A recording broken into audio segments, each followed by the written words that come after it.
when Leading the Charge came back for the second half of the year, the 2026 calendar year, we said we're going to start talking about hockey more because the Buffalo Sabres are playing unbelievable. And wouldn't you know it, on Saturday, they clinched a playoff spot for the first time in 14 seasons. How long it has been. But the job is not finished. Let's show you standings, a look at the standings in the Atlantic Division. The Sabres and Lightning, the top two teams on your screen, will puck drop in their game is just about 8 minutes away. For the Sabres, if they win, that would put them neck and neck with Tampa with just 4 games left to play. So there is a ton at stake. But how about the drought ending? Let's reminisce a little bit and look back at what has been a really hard 14 years.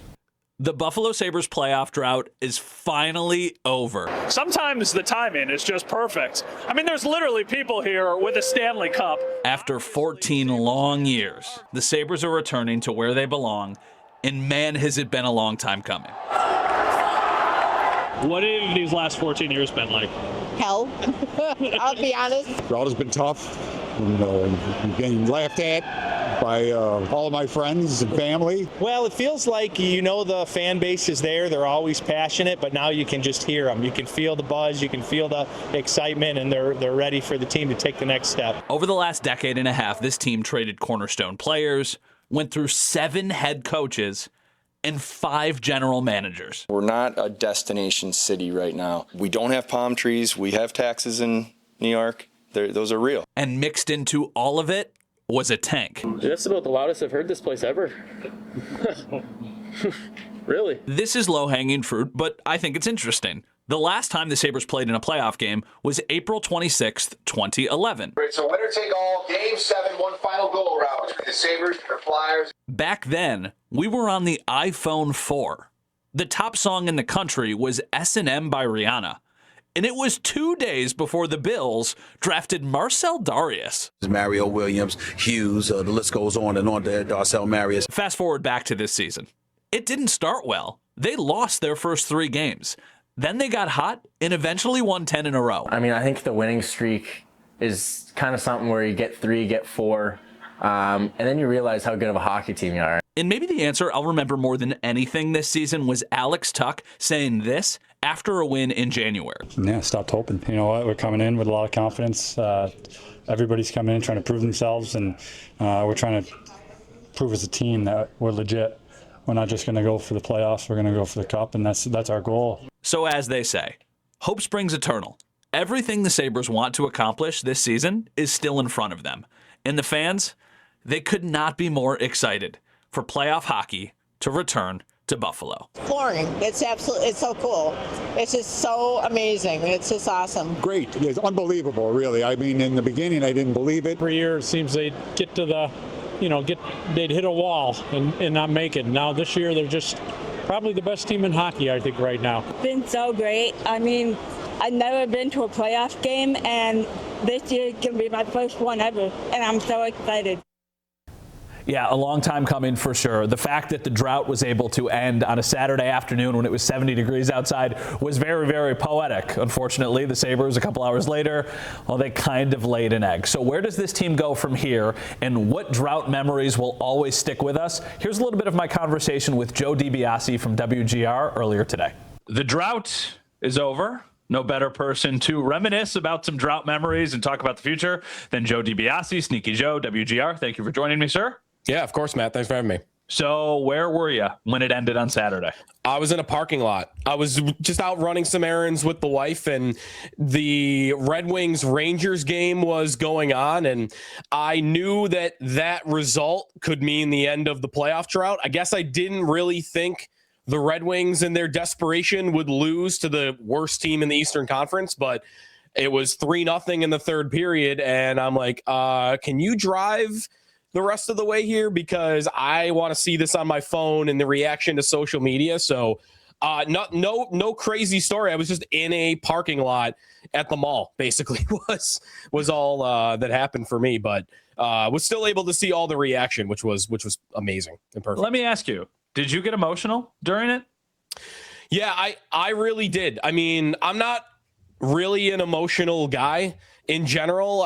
It takes a lot for me, but the RJ video that the Sabres put out just really hit something in me. And personally, I lost my best friend about a year ago, almost exactly to the day, and I watched a lot of these drought games with him. So it really made me emotional over the weekend for that specifically.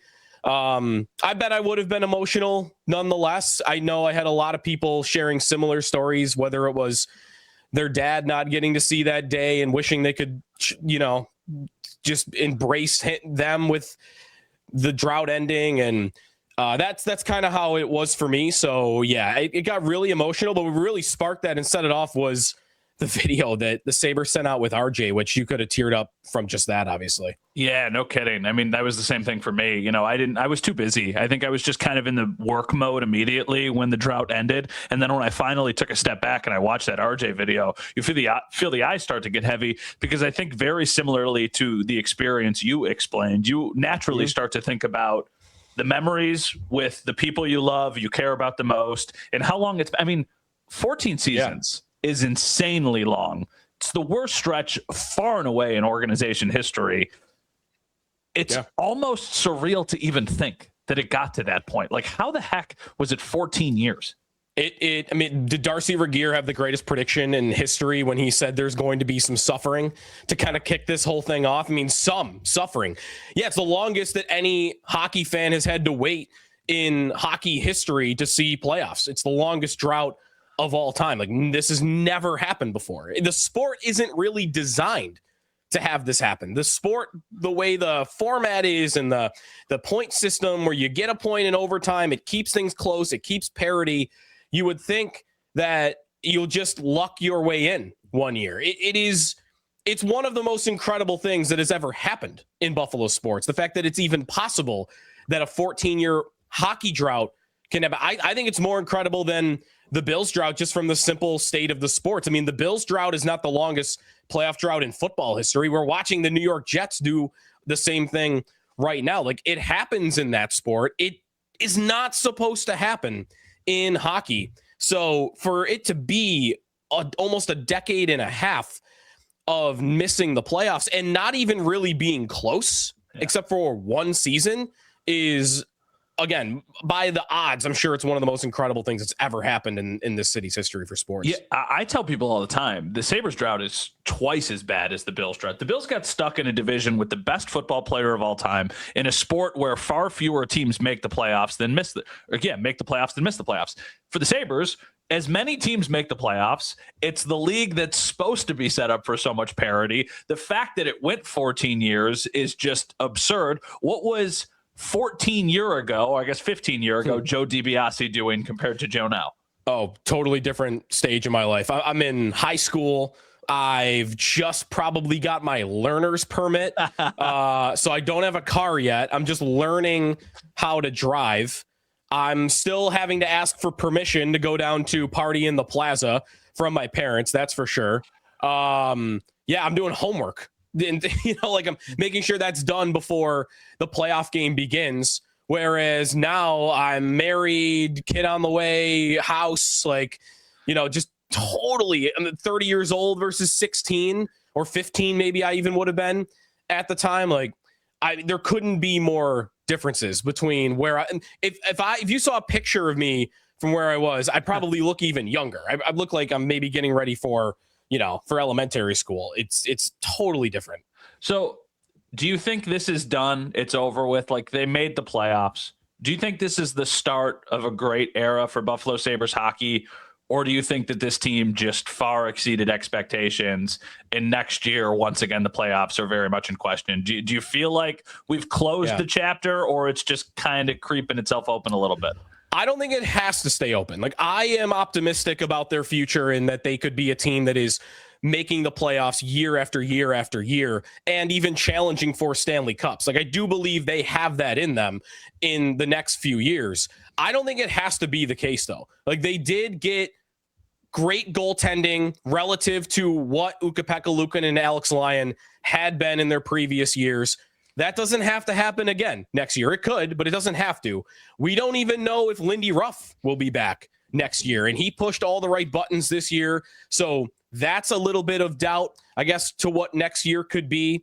I don't know if Alex Tuck is going to be on this team next year. He's your second best forward, second on the team in goals, and arguably your third or fourth best player overall. That's a big change. So there are a lot of things that I think are the Florida Panthers going to be back next year as a Stanley Cup contender. Is that one more team that you have to deal with? So I would guess they are going to be a team that's making the playoffs most years, but I don't think it should be treated as, 100% every year they're going, and this is now going to be a long, long period of success. I think the odds would tell you that yes, probably, but I think they have some work to do this summer to get back to where they are right now. Okay, so very much of the conversation that you just heard was about the last 14 years.